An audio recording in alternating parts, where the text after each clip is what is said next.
இன்றைய முக்கிய நிகழ்வுகள். கிராமப்புறங்களில் பணியாற்ற தயக்கம் காட்டக்கூடாது, ஆசிரியர்களுக்கு ஆளுநர் கைலாஷ்நாதன் அறிவுரை.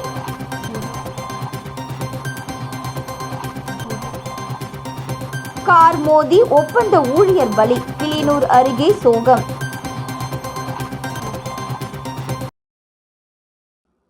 புதுச்சேரியில் ஆசிரியர்கள் கிராமப்புற பள்ளிகளில் பணியாற்ற தயக்கம் காட்டக்கூடாது என்றும், புத்தகத்தை தாண்டி கிராமப்புற மாணவர்களின் திறனை மேம்படுத்தும் விதத்தில் ஆசிரியர்களின் பணி இருக்க வேண்டும் என புதுச்சேரியில் நடைபெற்ற அரசு பள்ளி ஆசிரியர்களுக்கான பணி நியமன ஆணைகளை வழங்கும் நிகழ்ச்சியில் துணைநிலை ஆளுநர் கைலாஷ்நாதன் தெரிவித்தார்.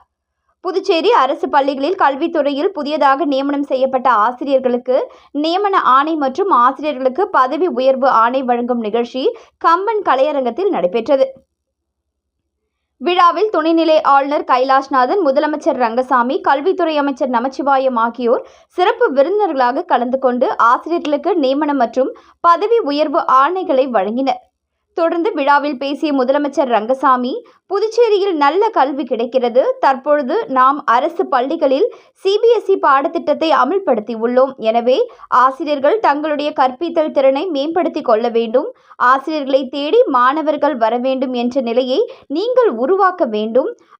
அரசு பள்ளிகளில் ஆசிரியர்கள் பணியிடங்கள் நிரப்பப்படாமல் இருந்தது ஒரு குறையாகவே கூறப்பட்டது.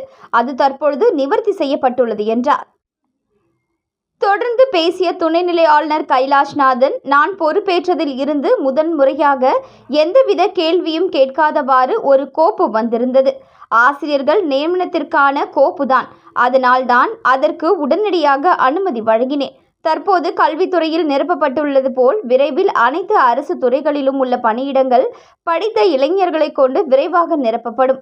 புதுச்சேரியில் புதிய கல்விக் கொள்கை அமல்படுத்தப்பட்டுள்ள நிலையில் கிராமப்புறங்களில் கல்வித்தரம் மேம்பட வேண்டும். ஆசிரியர்கள் கிராமப்புற பள்ளிகளில் பணியாற்ற தயக்கம் காட்டக்கூடாது. புத்தகத்தை தாண்டி கிராமப்புற மாணவர்களின் திறனை மேம்படுத்த வேண்டும் என்றார். மரக்காணம் அருகே மோட்டார் பைக் மீது அரசு சொகுசு பேருந்து மோதியதில் வாலிபர் சம்பவ இடத்திலேயே பலி, மற்றொருவர் படுகாயம். காரைக்கால் மாவட்டம் பேட்டை கிராமத்தை சேர்ந்தவர் கிருஷ்ணமூர்த்தி, இவரது மகன் தினேஷ். இருவரும் காரைக்கால் மாவட்டம் திருநள்ளாறு பகுதியில் உள்ள அத்திப்பகுதி கிராமத்தை சேர்ந்த ராஜா, இவரது மகன் ராகவன்.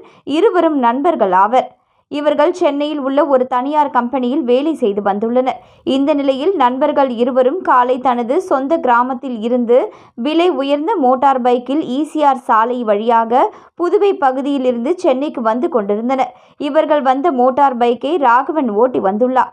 இவர்கள் மரக்காணம் அருகே பவாத் வளைவு என்ற இடத்தில் வந்தபொழுது சென்னையில் இருந்து கும்பகோணத்திற்கு சென்ற தமிழக அரசு சொகுசு பேருந்து எதிர்பாராத விதமாக இவர்கள் சென்ற மோட்டார் பைக் மீது மோதியுள்ளது. இதில் மோட்டார் பைக் அரசு பேருந்தின் பின்பக்க சக்கரத்தில் சிக்கிக்கொண்டு சுமார் 20 மீட்டர் தூரம் இழுத்து சென்றுள்ளது. இதனால் விலை உயர்ந்த மோட்டார் பைக் சுக்குநூறாக அப்பளம் போல நொறுங்கியது.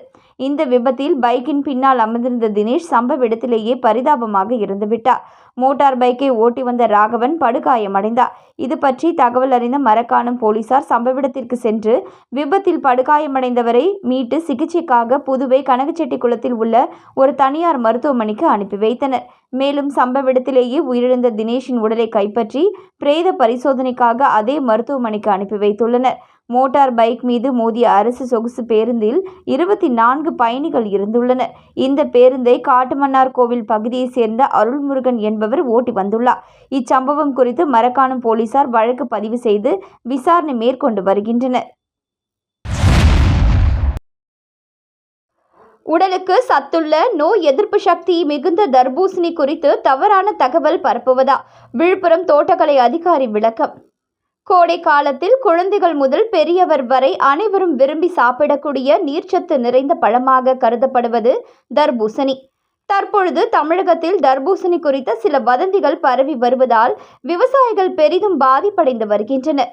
தமிழக அரசின் ஆணைக்கிணங்க மாவட்ட தோட்டக்கலை அதிகாரிகள் தர்பூசணி தோட்டங்களில் நேரடியாக ஆய்வு மேற்கொண்டு விவசாயிகளிடம் கலந்துரையாடி வருகின்றனர். இந்த நிலையில் விழுப்புரம் மாவட்டத்தில் ஆய்வு மேற்கொண்ட விழுப்புரம் மாவட்ட தோட்டக்கலை துணை இயக்குனர் அன்பழகன் வானூர் அடுத்த ரங்கநாதபுரம் பகுதியில் உள்ள தர்பூசணி விளையும் தோட்டத்தில் ஆய்வு செய்தார். அப்பொழுது அவர் கூறுகையில், விழுப்புரம் மாவட்டத்தில் 3500 ஹெக்டேர் நிலப்பரப்பில் தர்பூசணி சாகுபடி செய்யப்படுகிறது. அதேபோல வானூர் வட்டார பகுதியில் சுமார் 300 ஹெக்டேரில் தர்பூசணி பயிரிடப்பட்டு 2வது அறுவடை நடந்து வருகிறது. விழுப்புரம் மாவட்டத்தில் அதிக அளவில் தர்பூசணி சாகுபடி செய்யும் பகுதியாக திண்டிவனம், மரக்காணம், வானூர், மயிலம், விக்கிரவாண்டி, முகையூர் உள்ளிட்ட பல்வேறு பகுதிகளில் அதிக அளவில் சாகுபடி செய்யப்படுகிறது. தர்பூசணி அதிக நீர்ச்சத்து நிறைந்த பழம். சூரிய வெப்பத்தினால் ஏற்படக்கூடிய நீர்ச்சத்து குறைவை உடனடியாக திருப்பி தரக்கூடிய பழம் தர்பூசணி. தர்பூசணியில் விட்டமின் ஏ, விட்டமின் சி அதிக அளவில் உள்ளது. ஆன்டி ஆக்சிடென்ட் எனப்படும் புற்றுநோய்களுக்கு மருந்தாகவும் பயன்படுகிறது. மேலும் வயதானவர்களுக்கு கண் பார்வை குறைபாடு மற்றும் ஒரு சில இதய நோய்களை கூட கட்டுப்படுத்துகிறது. தர்பூசணியில் குறைந்த அளவே சர்க்கரை உள்ளதால் சர்க்கரை நோயாளிகள் கூட தர்பூசணியை சாப்பிடலாம். விவசாயிகள் நிறத்திற்காகவும் சுவைக்காகவும் ஒரு சில ரசாயனங்களை பயன்படுத்தி ஊசியின் மூலம் தர்பூசணியில் செலுத்துவதாக தற்பொழுது நிலவி வரும் தகவல் முற்றிலும் வதந்தி. இதனை யாரும் நம்ப வேண்டாம் என தெரிவித்தார். கோடைக்காலம் துவங்கியதை அடுத்து புதுச்சேரி அதிமுக சார்பில் பொதுமக்களுக்கான நீர்மோர் பந்தல் திறக்கப்பட்டது.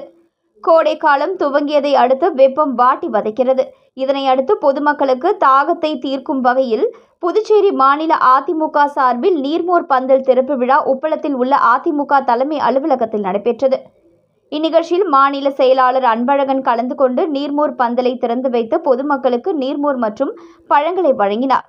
இந்த நீர்மோர் பந்தலில் தர்பூசணி, வெள்ளரி பழம், கிர்னி பழ வகைகளும், வெள்ளரிக்காய், நீர்மோர், இளநீர், நுங்கு உள்ளிட்ட வகைகளும் இடம்பெற்றிருந்தன. இந்நிகழ்ச்சியில் மாநில நிர்வாகிகள் உட்பட பலர் கலந்து கொண்டனர். புதுச்சேரி ஸ்ரீ யோகமாயா லலிதாம்பிகை கோவிலில் வசந்த நவராத்திரியை முன்னிட்டு அம்மனுக்கு சிறப்பு அபிஷேகம் நடைபெற்று மகா தீபாராதனை காட்டப்பட்டது. புதுச்சேரி குருமாம்பேட் பகுதியில் அமைந்துள்ளது ஸ்ரீ யோகமாயா லலிதாம்பிகை திருக்கோவில். இந்த திருக்கோவிலில் வசந்த நவராத்திரி என்கிற லலிதா நவராத்திரி தொடங்கியது. இதனையடுத்து மகா யாகம் நடைபெற்று ஸ்ரீ யோகமாயா லலிதாம்பிகைக்கு பால், தயிர், சந்தனம், திருமஞ்சனம், குங்குமம், கலசநீர் என பல்வேறு திரவியங்கள் கொண்டு மகா அபிஷேகம் செய்யப்பட்டு சந்தன பட்டுடுத்தி வண்ண மலர்களால் அலங்கரிக்கப்பட்ட அம்மனுக்கு மகா தீபாராதனை காட்டப்பட்டது. இதில் பக்தர்கள் பலரும் கலந்து கொண்டு அம்மனை வழிபட்டு சென்றனர். வானூர் மேற்கு ஒன்றியம் திருவக்கரை ஊராட்சியின் சார்பில் 100 நாள் வேலை உறுதி திட்ட நிதி 4034 கோடி ரூபாயை தமிழ்நாட்டிற்கு தராமல் ஏழை எளியோர் வயிற்றில் அடிக்கும் மோடி அரசை கண்டித்து நடைபெற்ற கண்டன ஆர்ப்பாட்டத்தில் தலைமை செயற்குழு உறுப்பினர் திருவக்கரை பாஸ்கரன், வானூர் மேற்கு ஒன்றிய கழக செயலாளர் மைத்திலி ராஜேந்திரன் ஆகியோர்கள் கலந்து கொண்டு கண்டன உரையாற்றினார்கள்.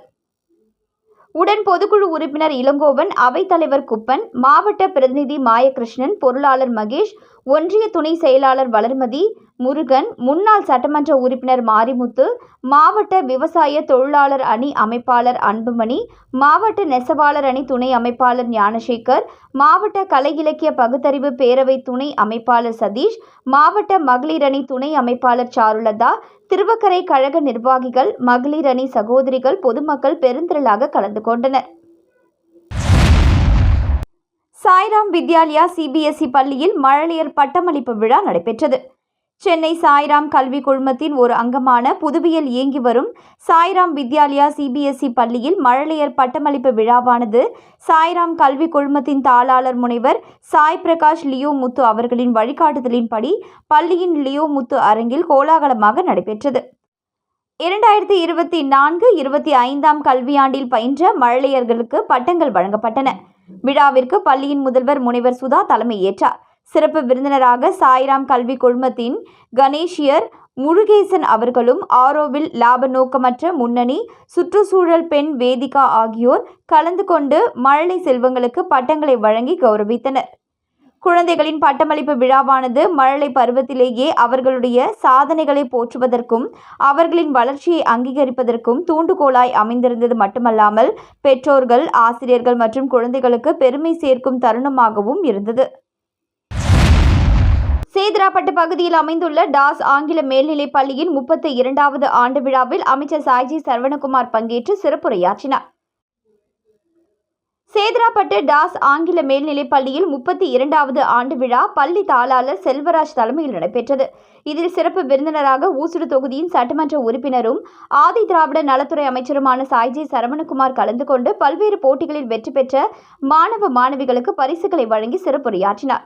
மேலும் சிறப்பு விருந்தினராக புதுச்சேரி சுயநிதி தனியார் பள்ளிகளின் கூட்டமைப்பின் தலைவர் ரங்கநாதன், கூட்டமைப்பு பொருளாளர் இளமதியழகன் கலந்து கொண்டு சிறப்பித்தனர்.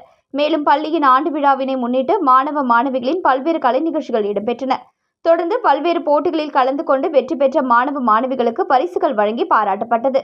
நிகழ்ச்சியில் முக்கிய பிரமுகர்கள் காசிநாதன், கண்ணன், தங்க கணேசன், நாராயணசாமி, நாகரத்தினம், ராஜேந்திரன், கிருஷ்ணசாமி, தங்கராஜ், ராமு, ஜெய்சங்கர், சம்பத், பக்ரி, சேகர், புருஷோத்தமன், புதுவை மாநில பாரதிய மஸ்தூர் சங்கத்தின் மாநில பொதுச் செயலாளர் சிவகுமார், இருசப்பன், நாகராஜன், கோவிந்தராஜ் உட்பட முக்கிய பிரமுகர்கள் ஏராளமானோர் கலந்து கொண்டு விழாவினை சிறப்பித்தனர். விழாவில் மாணவர்கள், பெற்றோர்கள் திரளானோர் கலந்து கொண்டு விழாவினை சிறப்பித்தனர். நிகழ்ச்சியின் இறுதியில் துணை முதல்வர் கீதா நன்றி கூறினார். வானூர் வட்டார ஒருங்கிணைந்த குழந்தைகள் வளர்ச்சி பணி திட்டம் சார்பில் 100 கர்ப்பிணிகளுக்கு சமுதாய வளைகாப்பு விழா நடத்தப்பட்டது. விழுப்புரம் மாவட்டம் வானூர் வட்டார ஒருங்கிணைந்த குழந்தை வளர்ச்சி பணிகள் திட்டம் சார்பில் சமுதாய வளைகாப்பு விழா 100 கர்ப்பிணிகளுக்கு நடத்தப்பட்டது. இவ்விழாவிற்கு குழந்தை வளர்ச்சி திட்ட அலுவலர் ஜெகதீஸ்வரி வரவேற்புரையாற்றினார். வானூர் ஊராட்சி ஒன்றிய பெருந்தலைவர் உஷா, முரளி மற்றும் கோட்டக்குப்பம் நகர மன்ற தலைவர் ஜெயமூர்த்தி ஆகியோர் தலைமை தாங்கிட விழா நடைபெற்றது. விழாவில் மாவட்ட கவுன்சிலர், வானூர் கவுன்சிலர் மற்றும் கோட்டக்குப்பம் நகரமன்ற கவுன்சிலர்கள் பலர் கலந்து கொண்டனர்.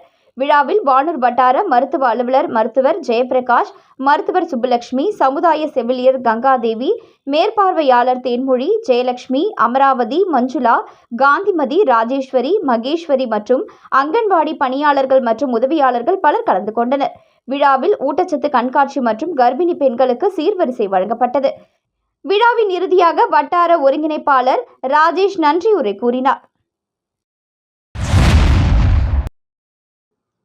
விழுப்புரம் மாவட்டம் கிளியனூர் அருகே கார் மோதிய விபத்தில் பைபாஸ் சாலையில் செடிகளுக்கு தண்ணீர் அடித்துக் கொண்டிருந்த ஒப்பந்த ஊழியர் சம்பவ இடத்திலேயே உடல் நசுங்கி உயிரிழந்தார்.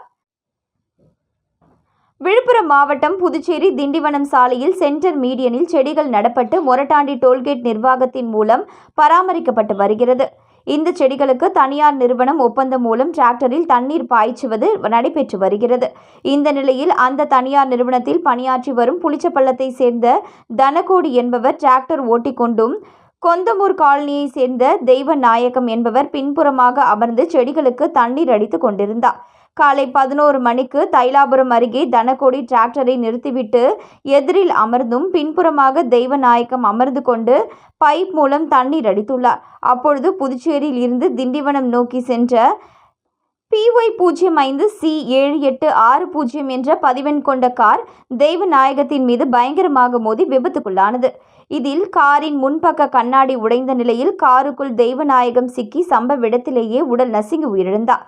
காரில் சென்ற புதுச்சேரி கவுண்டம்பாளையம் பகுதியைச் சேர்ந்த ரஃபீக் என்பவர் படுகாயமடைந்தார். தகவல் அறிந்த கிளியனூர் போலீசார் சம்பவ இடத்திற்கு சென்று இறந்தவரின் உடலை கைப்பற்றி பிரேத பரிசோதனைக்காக காலாப்பட்டு பிம்ஸ் மருத்துவமனைக்கு அனுப்பி வைத்தனர். பலத்த காயமடைந்த ரஃபீக்கை மீட்டு புதுச்சேரி கதிர்காமம் அரசு மருத்துவமனைக்கு அனுப்பி வைத்தனர். இந்த விபத்து சம்பவம் குறித்து கிளியனூர் போலீசார் வழக்கு பதிவு செய்து விசாரணை நடத்தி வருகின்றனர். கேம்பஸ் பிரான்ஸ் லூ த்ரியோம்ப் பிரெஞ்சு நிறுவனத்தில் ஆசிரியர்கள் மற்றும் மாணவர்கள் கலந்துரையாடல் கூட்டம் இன்று நடைபெற்றது. புதுச்சேரி ரயில்வே நிலையம் எதிரில் CM ஜனாப் அஷ்ரப் தெருவில் இயங்கி வரும் லூ த்ரியோம்ப் பிரெஞ்சு நிறுவனத்தில் கேம்பஸ் பிரான்ஸ் கலந்துரையாடல் நிகழ்ச்சி நடைபெற்றது. பிரான்சில் உயர்கல்வி தொடர விரும்பும் மாணவர்களுக்கு வழிகாட்டுதல் வழங்க இந்த சிறப்பு நிகழ்ச்சி ஏற்பாடு செய்யப்பட்டது.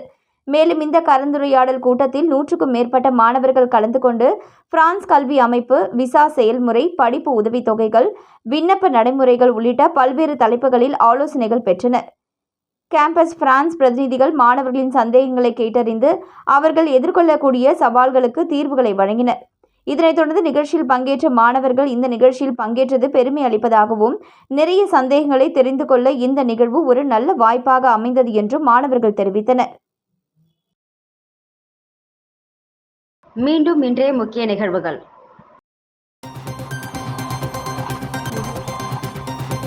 கிராமப்புறங்களில் பணியாற்ற தயக்கம் காட்டக்கூடாது. ஆசிரியர்களுக்கு ஆளுநர் கைலாஷ்நாதன் அறிவுரை.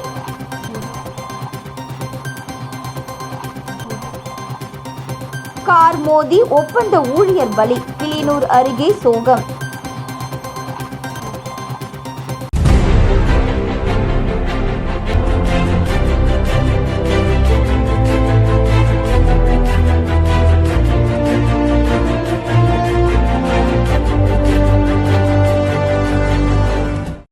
செய்திகளை உடனுக்குடன் தெரிந்து கொள்ள ஆஸ்கார் யூடியூப் சேனலை சப்ஸ்கிரைப் செய்யவும்.